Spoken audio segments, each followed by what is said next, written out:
नमस्कार मित्रों, आज हम लोग बहुत ही मज़ेदार टॉपिक पे चर्चा करेंगे, बात करेंगे जो बहुत ही इंटरेस्टिंग है और बहुत ही इम्पोर्टेंट भी है। वो टॉपिक है संसद का या फिर दोनों सदनों का संयुक्त बैठक।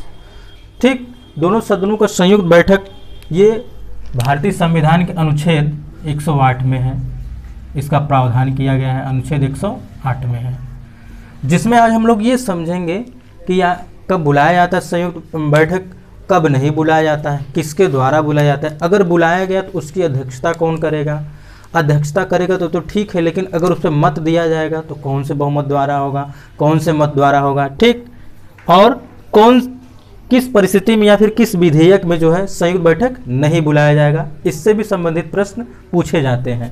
ठीक, तो सबसे पहले अगर कोई सदन यदि नहीं जान रहा हो हमारा मित्र, हो सकता है कोई ऐसा भी हो कि जो पहली बार ये वीडियो देख रहे हों, जो संविधान के बारे में कभी सुने ही ना हों, तो उनके लिए ये हम थोड़ा सा हेल्प कर दे रहे हैं। संसद के दो सदन होते हैं, कौन कौन?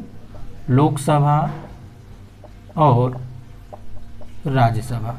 ठीक, लोकसभा और राज्यसभा। तो क्या होता है कि मान लीजिए सरकार ने क्या किया, कोई बिल ऐसा ले आया, कोई बिल ऐसा ले आई सरकार ने लोकसभा में उसने तो पारित कर दिया, लेकिन राज्यसभा में क्या हो रहा है, वो पारित नहीं हो रहा है। क्या हो रहा है? पारित नहीं हो रहा है। या फिर लोकसभा में ही जो है विपक्ष जो है वो पारित नहीं कर रहे, उस पर मत हाँ पे नहीं दे रहे हैं, सहमति नहीं जता रहे हैं। तो जब वो पारित नहीं होता है तो ऐसी स्थिति में होगा क्या, और वो विधेयक क्या हो, हमारे भारत के लिए, हमारे भारत के नागरिकों के लिए बहुत ही महत्वपूर्ण हो, तो इस स्थिति में क्या होता है कि प्रधानमंत्री महोदय जो है राष्ट्रपति महोदय से सिफारिश करते हैं कि वो संयुक्त अधिवेशन बुलाएं। ठीक, संयुक्त अधिवेशन बुलाएं। अगर संयुक्त अधिवेशन बुलाते हैं तो ऐसी परिस्थिति में, ऐसी स्थिति में ये होता है कि जब संयुक्त अधिवेशन बुलाया जाता है तो जो लोकसभा में सदस्यों की संख्या होती है और जो राज्यसभा में सदस्यों की संख्या होती है, यानी सरकार के पक्ष में सदस्यों की संख्या अधिक हो जाती है, जिससे वो आसानी से पारित हो जाती है, वो विधेयक पारित हो जाता है, जिसकी अध्यक्षता कौन करते हैं? लोकसभा के अध्यक्ष महोदय करते हैं। यदि लोकसभा के अध्यक्ष उपस्थित ना हो तो लोकसभा के उपाध्यक्ष ही इसकी क्या करेंगे? अध्यक्षता करेंगे। यदि लोकसभा के उपाध्यक्ष उपस्थित ना हो तो ऐसी स्थिति में राज्यसभा का सभापति अध्यक्षता नहीं करेंगे, बल्कि राज्यसभा के उपसभापति करेंगे। ऐसा क्यों है? इसलिए है क्योंकि जो सभापति होते हैं वो हमारे देश के वाइस प्रेसिडेंट यानी उपराष्ट्रपति महोदय होते हैं, वो किसी भी सदन के सदस्य नहीं होते। इस कारण से वो क्या करेंगे? इस संयुक्त बैठक का अध्यक्षता नहीं करेंगे। चलिए अब हम लोग थोड़ा सा पारंपरिक बातों पे बात कर लेते हैं कि कब बुलाया जाएगा। दोनों सदनों में किसी साधारण विधेयक को पारित करने के संबंध में बुलाया जाएगा। कौन बुलाएगा? राष्ट्रपति महोदय बुलाएंगे, लेकिन प्रधानमंत्री की सिफारिश पर। ये क्यों सिफारिश शब्द आ जाता है? आपको ये पता होना चाहिए, इस भारतीय संविधान का अनुच्छेद 74 है, इसमें ये प्रावधान है कि राष्ट्रपति महोदय को सलाह देने के लिए ये केंद्रीय मंत्रिपरिषद का क्या होगा? गठन होगा, या फिर मंत्रिपरिषद क्या करेगी? इनको सलाह देगी, सहायता देगी। ठीक, और इसकी अध्यक्षता देखिए, अभी मैंने तुरंत ही बताया है कि लोकसभा के अध्यक्ष महोदय करते हैं। कौन करते हैं? लोकसभा के अध्यक्ष महोदय करते हैं। और ये किस बहुमत के द्वारा होता है? साधारण बहुमत से ये पारित हो जाता है, बहुत आसानी से ही हो जाता है। अब हम लोग इसके बारे में बात करते हैं कि कब ये बुलाया नहीं जाता है, संयुक्त अधिवेशन का या फिर संयुक्त बैठक का प्रावधान कब नहीं होता है, किस विधेयक से संबंधित नहीं होता है। तो वो धन विधेयक से नहीं होता है, वित्त विधेयक से नहीं होता है, और संविधान संशोधन अगर विधेयक है तो उससे उस संबंध में भी जो है संयुक्त बैठक का प्रावधान नहीं है। ठीक, अभी देखिए मैंने ये बात भी बताई है कि राज्यसभा का सभापति संयुक्त बैठक की अध्यक्षता नहीं करता है, क्योंकि देख लीजिए कभी न कभी ये प्रश्न आपके समक्ष जरूर आएगा कि क्या राज्यसभा के सभापति संयुक्त अधिवेशन का बैठक करते हैं, क्योंकि वह किसी सदन का सदस्य नहीं होता है।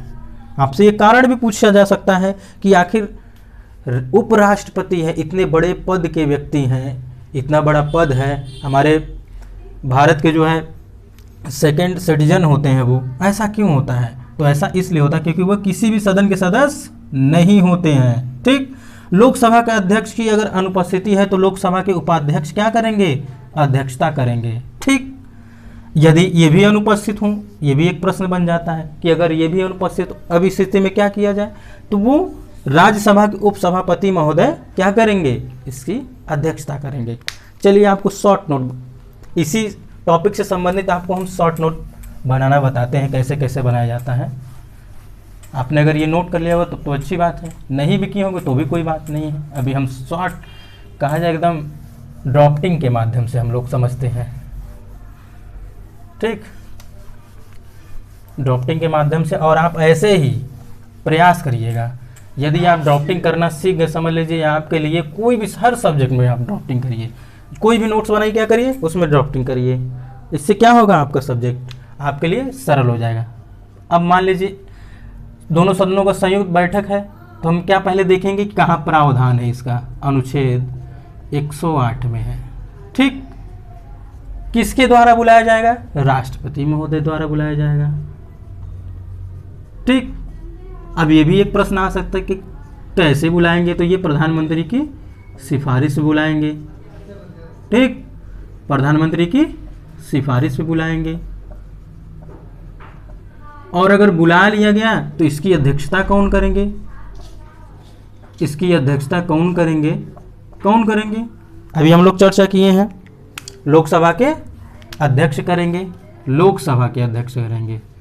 ठीक, लोकसभा के अध्यक्ष महोदय इसकी अध्यक्षता करेंगे। अब इसी में हम लोग ये भी जोड़ लेते हैं, या अगर ये नहीं है तो कौन करेंगे? लोकसभा के ही क्या, कौन? उपाध्यक्ष करेंगे। अब एक और समस्या आ गई,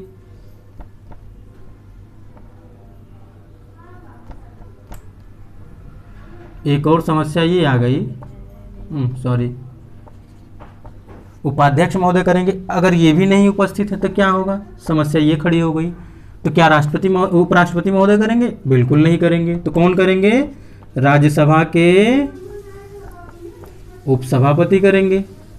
ठीक, देखिए थोड़ा सा गहराई में मैं आपको इसलिए लेके जा रहा हूँ क्योंकि अब एग्जाम का ट्रेंड बदल रहा है। अब जो है जिसकी भी तैयारी कर रहे हो, थोड़ी सी आपको गहराई से जानकारी लेनी चाहिए, थोड़ी सी, ज़्यादा नहीं लेकिन थोड़ी सी ही। एक्सपर्ट नहीं बनना है लेकिन काम चलाने भर का करना है।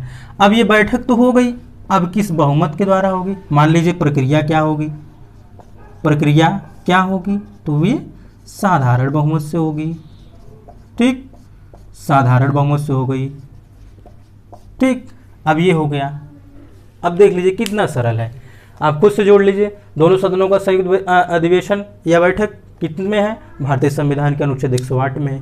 कौन बुलाएंगे? राष्ट्रपति महोदय बुलाएंगे। किसकी सिफारिश बुलाएंगे? प्रधानमंत्री की करेंगे।